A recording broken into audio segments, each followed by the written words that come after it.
Hi out there. Really nice day here in Minnesota where I'm at. We get about 1 or 2 months of hot weather.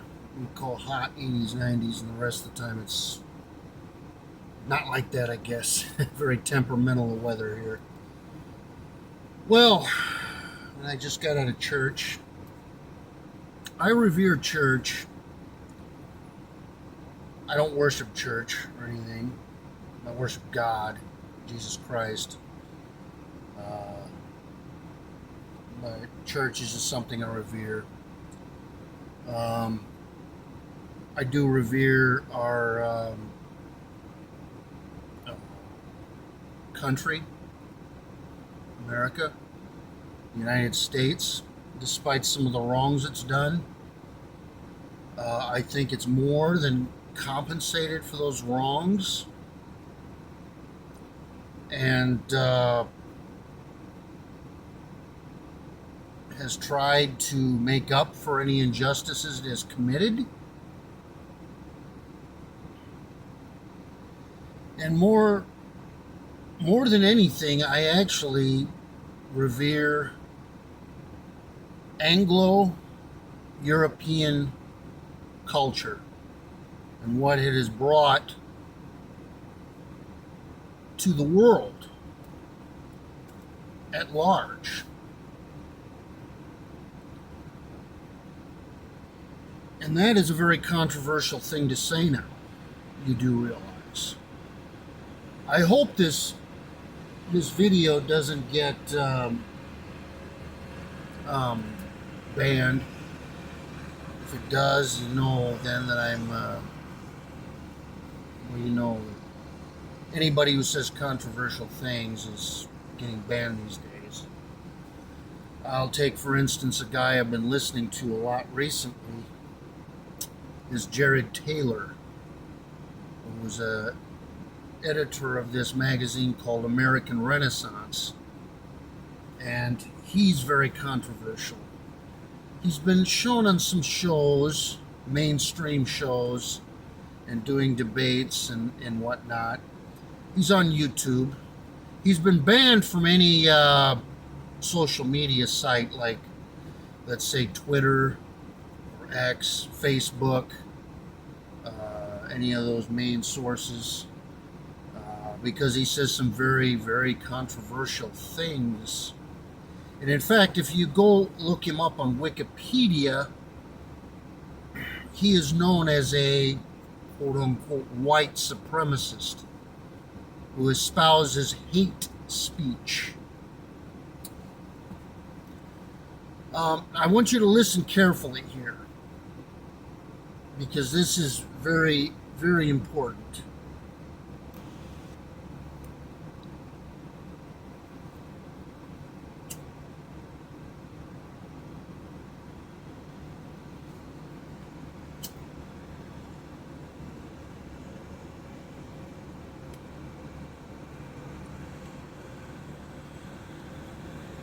One of my bad habits that I have.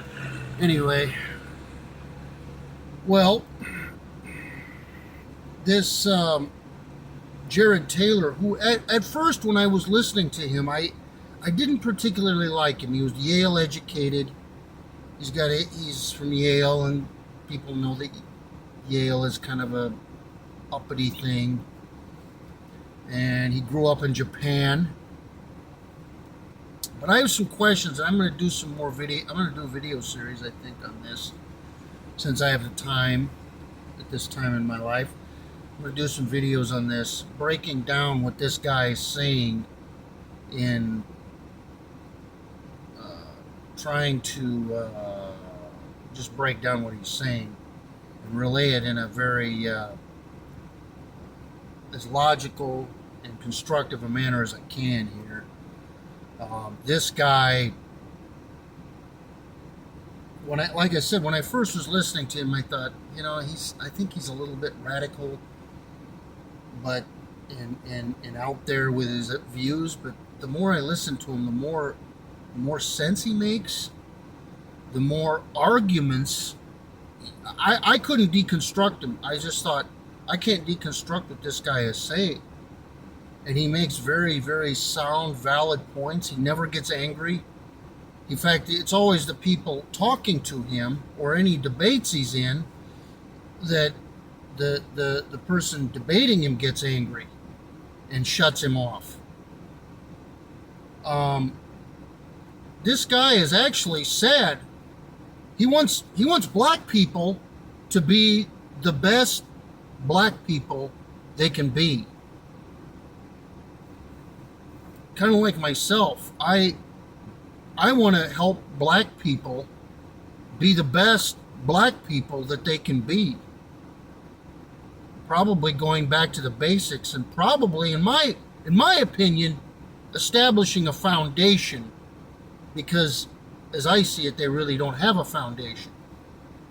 But when this guy says white people, he actually is just saying that he says that, like, Europeans and sub-Saharan Africans are different, and he wants white people to be able to take pride in their heritage and maintain their culture. For that is now deemed as hate speech, radicalism, and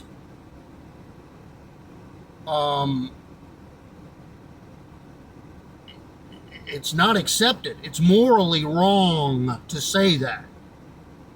I want to be able to live in a neighborhood where I feel safe, or I feel comfortable being around a white dominant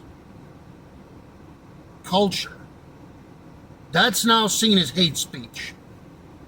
Because we've kind of had it beaten into us, the vast majority of us, black or white, have kind of had it beaten into us that diversity is our strength. Diversity is our strength. When you look at other nations around the world, especially like, well, Japan, Nigeria, Afghanistan, Somalia, do those countries say diversity is our strength? We need to move more foreigners in here and mix things up and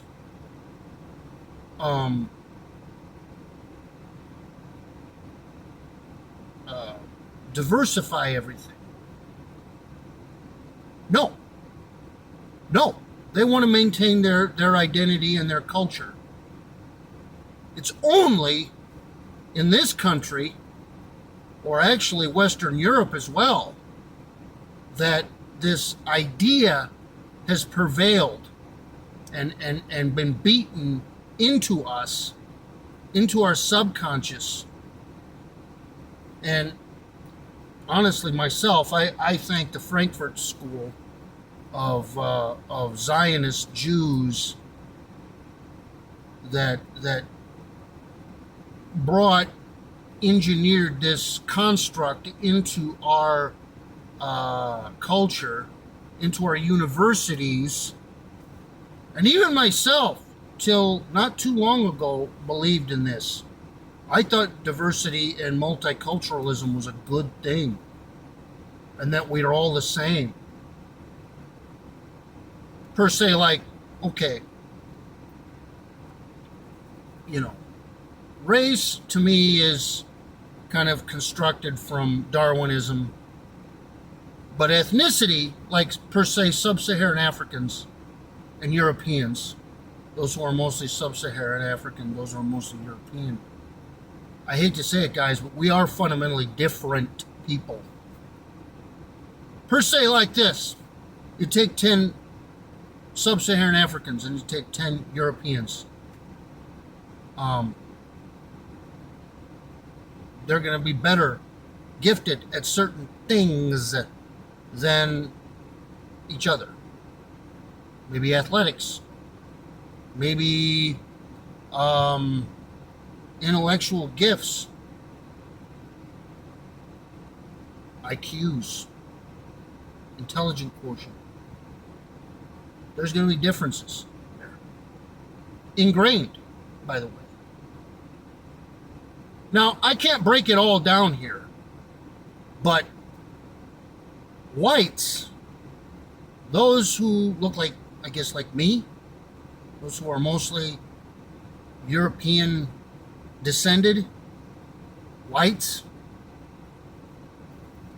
we've been on full-blown assault since the 1960s. And we've been told that we're inherently evil people, and that everything we've done has kind of been to our own benefit, when other cultures have been able to proudly announce their heritage without being shamed for it in some way. They can say they're proud to be black, they're proud to be Asian, they're proud to be Hispanic. The list goes on and on. They're proud to be a woman.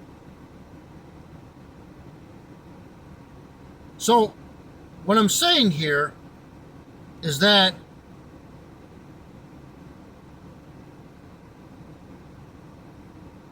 I guess what I'm trying to say here is I'm trying to be realistic. Plain and simple. And that we're not all the same. But it's not, this is not an easy topic to discuss. This is hard to say here, okay? This is not an easy thing to say. But the world, what the whole purpose of the, anyways, with multiculturalism is to make white men a minority. And as I see it, we kind of are the new minority. And is that altogether good? How about that? Is it fair and is it good?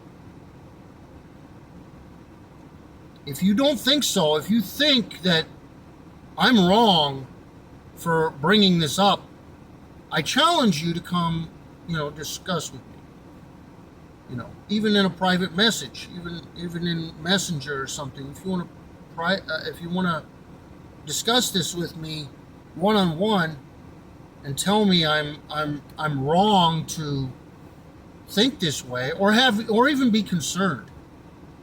Because the average white man, as I see it now, and I work in a school, so I know what I'm talking about here, to kind of just kiss his heritage goodbye and to disappear into history and not be concerned or be just totally okay with this. He needs to be woke up. He needs to be alarmed. He needs to be very concerned. And in my opinion, if you're a man, and women and men are not the same, I would say he should maybe relocate.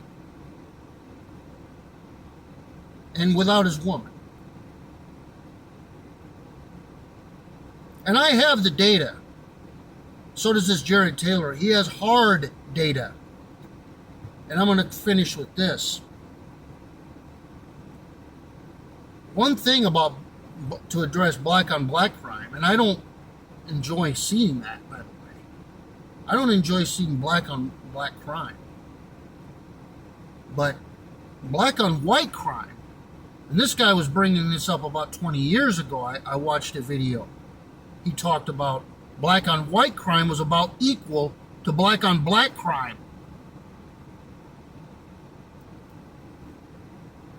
I'd say it's worse now. I don't even know how much worse, but I'd like to dig into it more.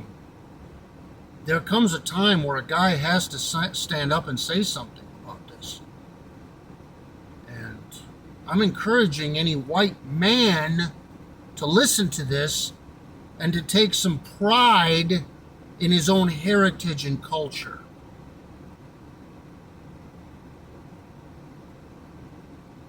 and to let the Geechees fend for themselves. Stop apologizing. Stop making excuses. Stop letting things, uh, when they want to bring up, whenever black crime seems to come up, even on Facebook, on YouTube, when I've seen all these discussions and videos, usually they'll deteriorate into this talk about Ted Bundy or Jeffrey Dahmer, which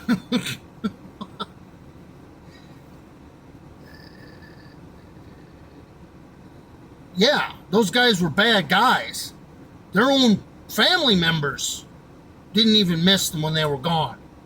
Okay?